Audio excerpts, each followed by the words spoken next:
you have a choice of the kind of problems that you're going to find when you do joining or starting. And so let me just lay out what some of this stuff is. If you start a community, one of the advantages you get is, hey, I don't have to worry about whether I fit in. I can do it my way.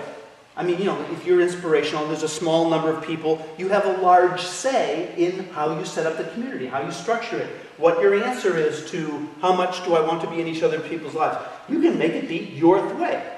The flip side of that is you've got to do everything.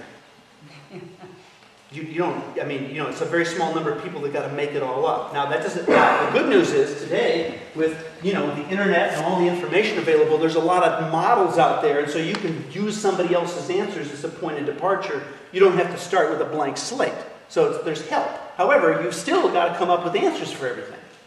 And of course, if you join something, well, they've already got answers. You don't have to solve those problems so long as you think they have a reasonable answer for you to that, but you don't have to make it up.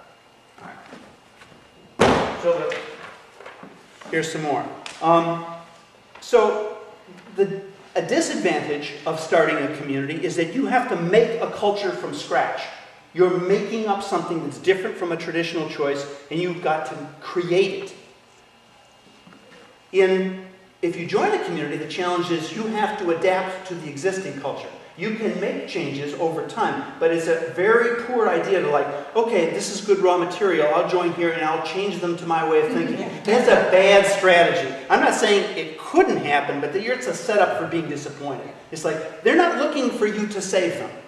They're looking for you to join them as a community. So you're going to have to adapt to that, and that's a different challenge than making it up from scratch. So you can pick your poison.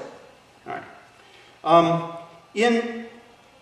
I would say one of the key questions for starting, whether or not it's a good fit for you to start a community is do you feel like you've got to do it? Like I was telling a story about my wife, Maikwe, and she felt for 10 years she had to do it. And it's like, I made no attempt to talk her out of it. I mean, like that was in her to do it. She needed to try. She's over it now, but for that time, and like I say, it's a good thing that there are people who want to start communities because we need them. However, it is a daunting task and there's a lot of failures. So I want you to be really serious about it. Do you feel compelled? It's a serious question if you're going to start a community, because you're going to need that drive to carry you through the hard spots. On the other hand, the challenge for you if you're joining a community is you can look at, see, there's two main questions you're trying to solve. This book and the work that the fellowship does is great for one part of it, which is what do they stand for? What are they trying to do in the world? This tells you that. But that's only part of it. The other part is, do you like the people? Yeah. Is the chemistry right? This book won't help you at all with that part. That's where you have to go and visit and spend time. And you think like, am I drawn to these people? Or it's like, you know, this is doing nothing for me. That's an important question. This won't help you with that. I mean, one of the things that you're going to face when you start a community is you're not going to have a break at first for a while. Maybe years. I mean, you're just never off duty. You just got to be thinking about making that thing happen, and every person in that small group that's a founding group is crucial to actually creating a successful group. On the other hand, if you join a group, you have almost no power at the beginning. There might be some exceptions, but it's like you're the new kid on the block. It's like you don't know anything. I mean, you don't have any credentials and so it's going to take you a while to build the place where your say has got more weight and you've got some influence. And so are you willing to wait? You have influence right away in a starting group, but you have to do everything. And then in a new group, you get the benefit of something that's already existing, it's already a proven thing. You're joining, however, for you to have influence and actually be able to be a voice for change or improvement, you're going to have to wait. So when you start a community, one of the advantages you get is you get to start with people you know. When I started Sandhill, I was part of the group, it was only 4 of us. My vision was, well, I don't want to join some strangers. I want to start with people I know. That seemed obvious to me. And that is an advantage. I mean, you already have some background, you have relationship, you have nuance that you get to work with immediately, right out of the block. Where if you join an existing group, these are people that are unknown to you. You're going to have to do the investing to find out what are my potentials for close relationships and building the kind of connection I'm hoping for. So it was much more attractive to me to start with people I know.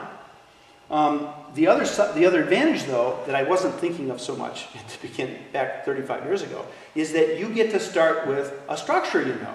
I mean, there's a thing in place. I mean, you get to look at it, experience it, and if it's a good fit, it's like, okay, I can thrive in this environment. And if that exists, you get the benefit of that, a vibrant existing culture that's in place, that's already, by your own estimation, a good fit for me.